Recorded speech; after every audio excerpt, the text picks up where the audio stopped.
Hi, I'm Tansy Brooke from Oracle, and today I'm joined by Pamela Rucker. Pamela, it's so great to have you here today. Thank you for having me. Today we're going to be having a conversation about sustainability and the evolving role of the CIO. Pamela, tell me, why are you passionate about technology? I actually got involved in technology in school, and you have to think about the time that I started going to school. It was just after the 60s. I lived in Virginia. I was one of the first kids of diversity ever going to that school. And I remember my mom being so proud because I was allowed to be in all of these programs, and so I tested into talented and gifted, and I was so excited to go into that. And I found out that even though I was selected into that group and felt like I wanted that sense of belonging, I was still pushed to the side a bit. And as I was pushed to the side and other kids were playing with great puzzles and telling stories, there was this big bulky machine in the corner. And I was curious about what that was and how it worked. It had all of these blinking lights. And as I worked with that machine, I fell in love with technology in the 4th grade. And that's a love that continues to today, to always understand what emerging technology is and how I might be able to use it. I really see the potential for cloud technology helping with problem solving. Because what we have access to now that we haven't in the past, that's a new tool, is the volume of data. Mm-hmm. And especially when you have a technology that consolidate data across different lines of business, whether it's HR or finance or supply chain or sales and marketing, all of a sudden you can get a holistic picture of the business that previously there was no visibility to. Like, you couldn't even make decisions at that level. Yeah. And I love the fact that you're in cloud technology, and I have to laugh because I remember being in conferences years ago when people were touting the value of cloud when they didn't even understand what it meant. They were just using the term. And I'm excited because I feel like when you think about the fact that your real advantage today is going to come from your people, your data, and your ecosystems, you need information about all of that, right? And so cloud gives you this infinite way to be able to store all of that and to look at it. But more than that, it gives you ways to have new insight, right? So if I'm able to store more data than before about different people and about different products that I want to sell or different places I want to sell them or the ecosystems I want to have, I can create new insight that I couldn't before. If I brought more people into the fold, into the company, and they can test out new ideas in new places and throw up sandboxes really quickly, that really changes my competitive advantage. And it helps us in ways we never could have been before. Let's talk about artificial intelligence and machine learning. What roles do you see these technologies playing in ESG initiatives? Well, the obvious one to me is the role that it plays in helping you collect all of the data, right? So if you think about the fact that we can't all work in silos anymore, that we really need to be able to work together to come up with the solutions that we need the ability to actually collect that data and then create insights about it so that we can pivot to work in the right places with the right people at the right time, right? So it's really important to think about how much you might be able to get from a bot like an Alexa or a Google assistant all the way up to AI and machine learning, how you might be able to get value from the way that they'll be able to assist you. More than that, though, if you think about the information that came out of the research, you actually see people that say they would trust that bot to make some of those decisions for you. Now, if you use that to your advantage, you can actually take the human and the machine and have them work together so that the bot is doing the bulk of the heavy lifting around the data, and the human's doing the bulk of the heavy lifting around the pivoting. And the marriage of those, I think, is wonderful. One of the concepts that's been around for a bit that I'm particularly excited about is this idea of the triple bottom line. Yes. And I know that traditionally finance leadership has been really interested in the traditional bottom line. Yeah. But both the role of the CIO and the CFO is evolving. And I think this concept of the triple bottom line is something that can really be an interesting framework for these leaders to explore. Could you tell me a little bit more about that? So I love the concept of the triple bottom line. It's people, profit, and planet. And so it's about how you treat the people that work for you, how you use the profit that you make and affect the world broadly, and then obviously it's the planet. How are you working in a sustainable way and protecting the planet that we have? I love the idea that it is so inclusive because a lot of times people have only focused on profit. And they've done that because they've had pressure to make sure that they're making the money that they need to make so that they can conform to what Wall Street needs or conform to what their stockholders want or conform to the numbers that they have to actually put out. But when you more broadly consider that the people that work for you need to be able to work in a sustainable way so they can bring the best version of themselves to work, The people that work for you need to feel like their voices are heard so that they can come up with new ideas and even go through some of this friction you were talking about. If I'm here and you're here and we're not alike, we can have creative abrasion, as Dr. Linda Hill says, to actually work with each other, and that creates collective genius, right? Mm-hmm. So people give you talent equity. So it's not just that it's good, it's smart. It's smart to actually look at not just your profit, but also your people. But now we're also seeing the emergence of a group of people who say, look, it's also not enough for you to do that. I want you to do this in a way that takes care of the planet because I want to have something to leave to my children. I want to have a way to say that whatever I'm working hard for today is going to still be here tomorrow. And those are emotional motivators that you cannot ignore. So seeing that we see this big change happening in society where people are embracing ESG is exciting for me, because for me, the triple bottom line is where organizations need to be today. I understand that our leaders have to make decisions on what can be measured. Mm-hmm. You know, if something's ambiguous, it becomes much more difficult to make a clear case for it, especially in the space that we work in. Mm-hmm. But with technology evolving, for the first time, we're able to start tracking these metrics in a meaningful way so that you can make holistic business decisions. Yeah. You can actually see the full impact of the company. And again, one of the reasons I'm excited about technology is because it empowers people to do that. It can do things that humans could never be able to do on their own. You know, people often think about sustainability and green IT as though it's an extra, like it's an add-on. If you do what you should do around digitalization and putting the processes in place to support green IT, it solves the problems that you have for speed and agility. It solves the problems you have for growth and profit. It solves the problems that you have for trust and value. And having grown up where I see people look at businesses as though they can't trust them, they won't do the right thing with money, they won't treat their people right, they won't let the certain types of customers come in. I, for one, am very happy to see that we're in this era where doing the right thing works for you, because I think it'll be a motivator for more people to step up to the plate and do it. Yeah. And one of the things I think is really exciting that's happening now is the recognition of the importance of doing work that is meaningful to you. Mm-hmm. Where do you see the role of sustainability sitting with the CIO? Well, first of all, I think that the CIO starts with the idea of the infrastructure to support that dream of sustainability and supporting it, right? So just being able to track all of the metrics that we need and being able to help people understand how to collect that data and to help people get out of these time-consuming manual processes they find themselves in. But I also think that their mindset needs to go to where the CEO's agenda is as well, which is, I recognize that people who are emotionally connected from me will buy from me. And so how do I create products that demonstrate that I'm fulfilling the promise of that brand, not just in what the product can do, but in terms of what we sell? And then build that into every phase of the product that we build and everything that we do inside the organization. That's just as much the CIO's responsibility as it is the CEO's, to me. One of the things that's really interesting is what's going on right now. We have sort of the Great Resignation where, one, we're finding that increasingly people want to have meaning in the work they do. Mm-hmm. And two, if you want to deliver on customer centricity, which most businesses will agree makes sense to the bottom line, makes sense to overall purpose of the business, you actually have to be employee-centric. Mm-hmm. Like you have to, include them in your stakeholders and in your considerations, because that's who's going to be able to deliver on what's meaningful to your customers. Yeah.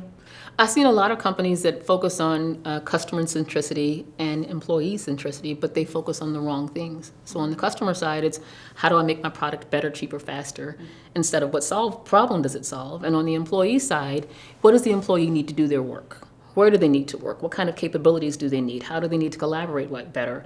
Instead of how does the employee need to feel about working for me? So in the same way that I have a promise that I need to deliver for the customer, I have a promise that I need to keep for the employee. Because if you don't do that, those employees become disengaged. And I like to tell people that it reminds me of an old song that would say, your body's here with me, but your mind's on the other side of town. They're physically in the seat working with you. But they haven't bought the best parts of themselves to work for you because they don't feel like the best parts of themselves are accepted. Moreover, if you don't understand that employees are your real talent equity, that they're real part of your real competitive advantage, you don't realize that there's real growth in terms of what you can offer to customers that comes from bringing different types of employees into the circle and having them come in and build collective genius with you. Yeah, I think a really interesting point is this idea of the difference between belonging and fitting in. Mm-hmm. We talk a lot about how organizations can benefit from diversity, and I think something that companies don't realize or think about is that means that it's from like a friction of ideas. And you have to go beyond belonging, I think, to even value. So I don't just want to belong to the circle. I want my voice valued in that circle. And so that means that people in power have to enable every voice to be able to do that. And so if you're in the seat of power, there are times you may have to shift power to me because you value what I have to say. Right? So I don't just want you to bring me to the table and have a treasured seat there, but I want to have a voice that you actually listen to. Because my path in life, the diversity of where I've come from, the things I've gone through matter to the things that you're trying to do and the people that you're trying to reach. Because more often than not, the people you're trying to reach are like me. And so the stories that I tell, the things that I bring to the table are things that they care about, and it can show up in the products that you create. So having a broader circle of employees helps you have a broader circle of customers, both of which increase trust and value, growth, and profit. So what are your recommendations for business leadership on how to integrate and actualize ESG within their business roles? Yeah, I think they should go back and actually think about what the real job is they're doing for their customer, right? Don't just focus on the functional job of selling the product and having the functional thing that your product does, but what emotionally are you doing? What role are you fulfilling for them? Everyone has a need that they are looking for someone to fill, this hole that they want you to fill. And so whether it's the product that you're selling or the way your product makes them feel, what is it that you're doing for them? And if they go back and look at how they may be able to integrate ESG into all of the things that they're working on, let that be the driving force. The problem that you're solving, let that be the driving force. And if it's an emotional problem that you're solving and that people want to feel better about how you treat the planet, people want to feel like what they're building today is going to be there tomorrow, people want to feel like that you're working with others in a sustainable way, that's good for you because it's good for business and it's good for the customer. So find a way to actually reconstruct your organizational identity around those types of things. Because if you don't, you run the risk of really not being here when people who are able to make decisions about buying from you, not just at a product level, but at a business level, right? When those people are in power to make those decisions, they won't purchase from you, they'll go somewhere else. In the last few years, we've experienced very different business challenges. And it strikes me that the way that we planned previously, which was usually looking at history, looking at historical data, is not going to work going forward. Mm-hmm. And that really what businesses need to do is have agility to make very quick decisions. Mm-hmm. And I think one of the places that we're really seeing that is when it comes to supply chain shortages. Mm-hmm. So I'm curious, what do you think the role of technology is broadly when addressing these sort of unknown challenges? Well, I read some research once that I love that says IP is not just intellectual property anymore, it's innovation partnerships. And the reality is that when you're sitting down and thinking about what it is you're bringing to the table and all the technological advances you want to have, and even how you want to report sustainably, if you're a larger organization that's depending on another organization, bring them to the table with you and look at how you could all collectively use technology together to solve problems. If you also think about how a lot of times the organizations that have the most power and the most money are the ones going and trying to partner with these smaller companies, they want to hear from you some type of leadership on the things that you're going to do. And so technology has the ability to actually weave us together in this common thread about what we're going to do in the environment, what we're going to do for our employees, what we're going to do for our customers, by actually propagating these decisions we make all the way through the supply chain itself. Making the right choices about our money, making the right choices about how we are hitting targets and metrics, and making the right choices about who we let work for us, even though we know they might have unsustainable work practices. I mean, that's a big one we've seen for a long time. We might know people have work practices and work processes we don't support, but we still let them in, right? So holding people accountable because you can, and then actually having a group of people to come together to create a far better outcome for our employees and for our customers. I think that's to a certain extent where we are with business today. There's a lot of, I think, change that needs to happen and some really exciting change when it comes to ESG. But there's also this fear of like, okay, we know we're on the same page for that, but how do we actualize into behavior the things that we know need to happen within the business? Absolutely. And if you think about the fact that people say that they want to be customer-centric, that makes you think about who that customer actually is. right? Who is it that's actually buying from you? Who could potentially buy from you? What kind of barriers do they have from purchasing from you? What kind of barriers do you need to break down so that they feel like they're included in the people that you're talking about as their customers? Because every organization, when they think about what their customer persona is, has a vision of who those customers are. And they have a promise that they've made to that customer. And if you feel like you've been excluded from that, then sometimes you have a barrier that says, and maybe it costs too much, or it takes too much for me to use it, or I can't get to it, or whatever those issues might be, you might be excluded from being that customer. And often I find that organizations have a hard time taking a really good look at themselves to understand who that customer actually is and how they should actually change to go bring new people in. Can you explain a bit sort of what the impact is of greenwashing, what it is, and how companies can sort of look out for it and make sure that the changes they're doing are really authentic instead of employing tactics where they're, not walking the walk, even though they're saying that this is a priority for them? Yeah.